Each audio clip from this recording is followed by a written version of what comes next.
Muy buenas noches, los saluda Esteban Moctezuma, aquí en Tocando Vidas, y con un invitado especial, Sergio Alcocer, que es investigador de la UNAM, ingeniero, y una persona que ustedes conocerán en los próximos minutos, se darán cuenta de por qué está aquí con nosotros, un experto en innovación. Sergio, México, si lo pudiera rankear en nivel de innovación en el mundo, ¿en qué lugar estamos? Bueno, primero que nada, muchas gracias por invitarme, Esteban, es un placer. Bueno, pues hay rankings precisamente que miden la innovación y México se encuentra de la mitad de la tabla hacia abajo. Estamos de la mitad hacia abajo. Estamos en lugares 70s, 80s. ¿Y en economía en qué lugar estamos? Estamos en el lugar número 15. Entonces deberíamos de estar en ese nivel, ¿no? Bueno, deberíamos de estar en muchos de estos indicadores en el lugar número 15, cuando hablamos de competitividad, cuando hablamos de calidad de la infraestructura, cuando hablamos de innovación, cuando hablamos de calidad de los sistemas educativos. Claramente no hay una correspondencia. En el caso de la innovación, algo que tenemos que aprender en el país es que esto es una cultura, que tenemos que empezar a trabajar desde chiquititos, desde que estamos en la escuela.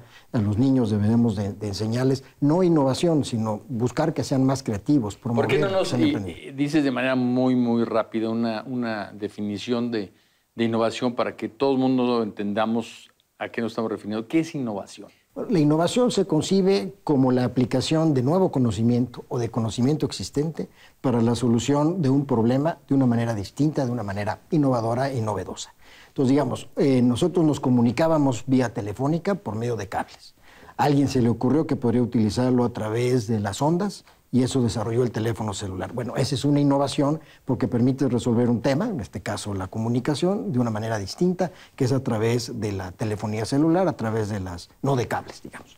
Entonces, en ese sentido, lo que debemos de provocar es provocar la creatividad de los niños, provocar lo que llaman el sentido de agencia, o sea, que los niños tengan capacidades de emprender proyectos, pero que los lleven a sus últimas consecuencias, y de esto se pueden detonar posibilidades de una innovación, o sea, de una idea que eventualmente se traduzca a la aplicación práctica, que es la innovación. Pero tienes un sistema educativo orientado fundamentalmente a la memorización, ¿no? Así es. Nadie innova si lo que está haciendo es memorizando algo, ¿no? Así es. Tenemos casos exitosos, pero son casos aislados, no son casos sistemáticos como los que sí se presentan en otros países del mundo, en donde su sistema educativo promueve precisamente la creatividad, no favorece la memorización, sino busca que el estudiante de ni primaria, secundaria, preparatoria, investigue, desarrolle nuevas hipótesis, las pruebe, las trate o no de validar, y eso pues le va generando conocimiento y va generando además algo que es muy importante en la innovación, que es el aprender a fracasar, el aprender a fallar, que es parte del desarrollo de la innovación. O sea, aprender a que te equivoques. Sí, y equivocarse no es malo, ¿no? Siempre y cuando esté acotado ciertos límites.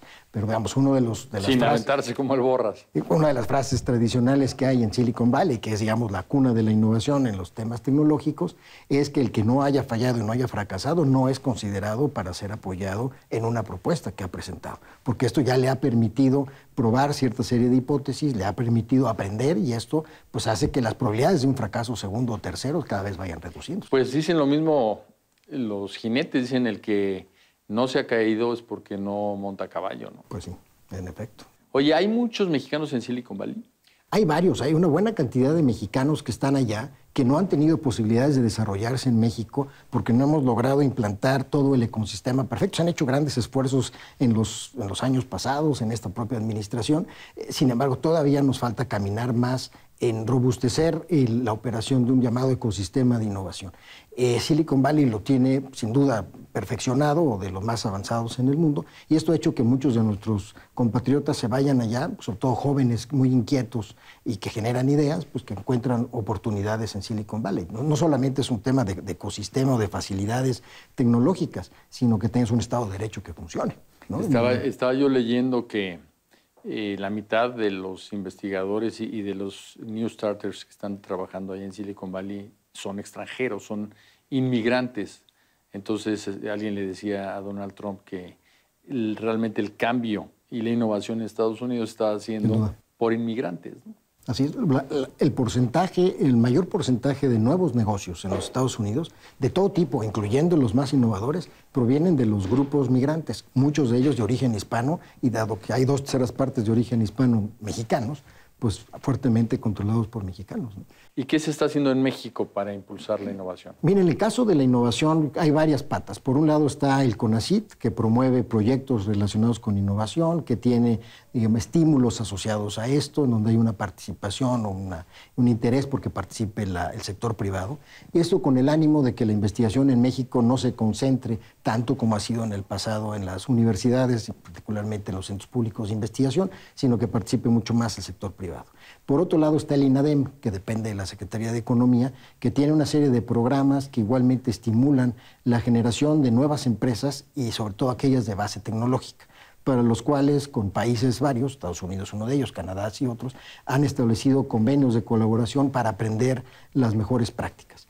Sucede también, o hay digamos, resultados muy positivos a nivel de los gobiernos estatales, el caso de Nuevo León, donde tenemos probablemente el mejor parque de innovación y de investigación tecnológica, se llama CIPIT, en Monterrey, cerquita, pegadito al aeropuerto de Monterrey, en donde se han instalado tanto empresas como universidades para que en un ambiente de colaboración, de innovación abierta, creativa, pues puedan desarrollarse nuevas ideas, nuevas soluciones, nuevos materiales, nuevos productos. Entonces, digamos, sí tenemos ejemplos de esto. Lo que hace falta, sobre todo, es con una visión de largo plazo, con una visión, digamos, de país, identificar cuáles son las ventajas comparativas que tiene una región frente a otra. No puedes convertir o tener otro parque de innovación tecnológica como el de Monterrey en un estado como Chiapas, por mencionar, o Guerrero y Oaxaca. Tienen vocaciones distintas, tienen velocidades de desarrollo distintas. Hay que adaptarlas a estas diferentes regiones. No todo va a ser tecnología. Algunas innovaciones serán en el ámbito agrícola o en el ámbito agropecuario. Y son muy importantes para el desarrollo de las comunidades, para el desarrollo de las regiones y del país. Oye, pero por ejemplo, los países asiáticos se dedicaron a crecer y a desarrollarse con base en copiar, ¿no? Literalmente lo que estaba haciendo Europa y Estados Unidos. Sí. ¿Qué tanto chocan la innovación y la copia? Bueno, para algunos, y yo creo que no es una mala receta, la copia es el antecedente de la innovación, porque lo que te permite la copia, que es lo que han hecho fabulosamente los japoneses, es generar una serie de procesos y de sistemas con un alto control de calidad que te permiten, al momento ya de innovar, que con ese control de calidad tus innovaciones sean imbatibles. No solamente se convierten en soluciones nuevas para un tema que los lleves al mercado, sino además son de altísima calidad. Entonces, no es malo copiar, siempre y cuando no te limites únicamente a copiar. Lo que hicieron estos países asiáticos, acá al copiar, es que además ellos ya tenían una base de desarrollo, desde el punto de vista educativo y de capacidades muy sólidas. Tenían escuelas de ingeniería muy buenas, entonces lograron, sí, asimilar, adaptar en su momento y posteriormente desarrollar, entendiendo los conceptos de lo que implicaba lo que estaban copiando.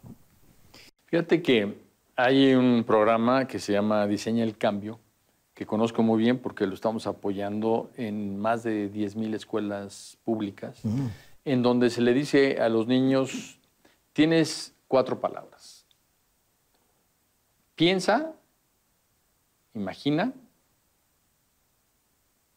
evalúa, haz y comparte. Y con esas 4 palabras, tú piensa en lo que te molesta o quieres cambiar o qué quieres hacer. Y pongo un ejemplo. En Tabasco, un niño dijo, a mí no soporto el sol en el recreo. Un calorón tremendo. Toca la hora de recreo y me quedo en mi clase porque no quiero salir de ese calorón.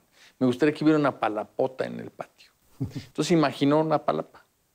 Después lo que hizo fue hacer la palapa, compartirlo con sus compañeros y salió que había un padre que tenía... que era obrero, otro papá que tenía materiales, y todo el mundo ayudó a hacer la palapa y compartió el tema y finalmente tuvieron ese desarrollo de esa obra. ¿Por qué es importante esto? Porque educas al niño a que las cosas que imagina pueden suceder. Así es. Entonces que lo que más importa es imaginar.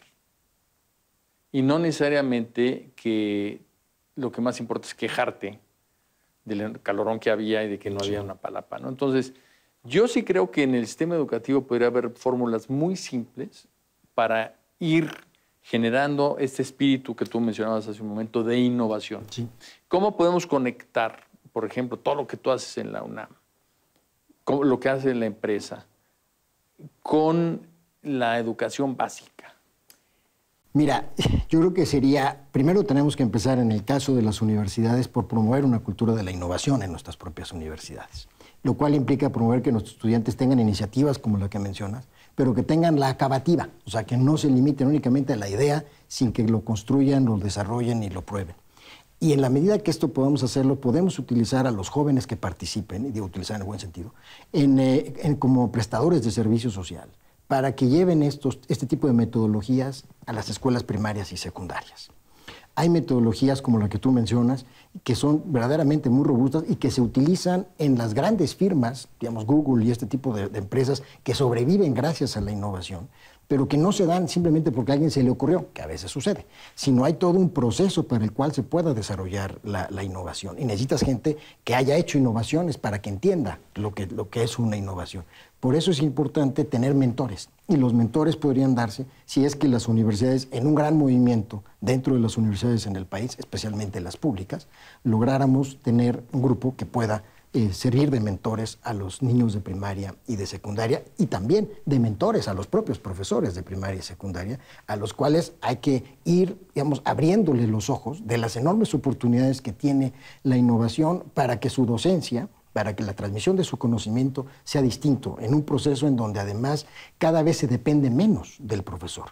Cada vez hay mayor cantidad de recursos disponibles, ya no digamos en la red, en los libros, en fin, y el profesor tiene un rol distinto, tiene el rol nada más de facilitar que el chico pueda asimilar este conocimiento. Y si eso lo das con una dosis de innovación, de hacerlo divertido y demás, pues es fantástico, porque logras que el interés se multiplique. Sergio, Muchas pues gracias. muchísimas gracias, y a ustedes muchísimas gracias por acompañarnos.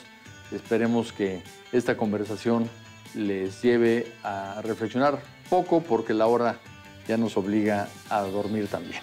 Muy buenas noches.